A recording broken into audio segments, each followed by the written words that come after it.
মানুষের অন্তর্বর্তীকালীন সরকার যে সকল উপদেষ্টারা রয়েছেন সেই উপদেষ্টাদের মাঝে আমরা প্রায় একে 14 জন বঙ্গবন্ধু দরবার হলে প্রবেশ করতে দেখলাম। বাকি 2 জন আসলে কিছুক্ষণের মাঝে কিন্তু বঙ্গবন্ধু দরবার হলে প্রবেশ করেন। এখন সকলের অপেক্ষা অন্তর্বর্তীকালীন সরকারের প্রধান উপদেষ্টা ডক্টর মোহাম্মদ ইউনূস এবং তাকে শপথ পড়ানোর জন্য মাননীয় রাষ্ট্রপতি মোহাম্মদ শাহাবুদ্দিনের জন্য।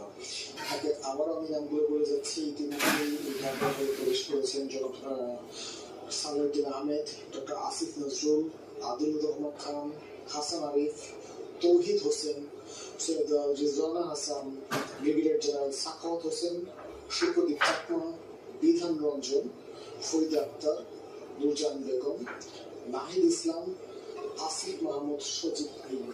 বাকি যারা রয়েছেন তারা কিন্তু কিছুদিনের মধ্যেই প্রবেশ করবেন।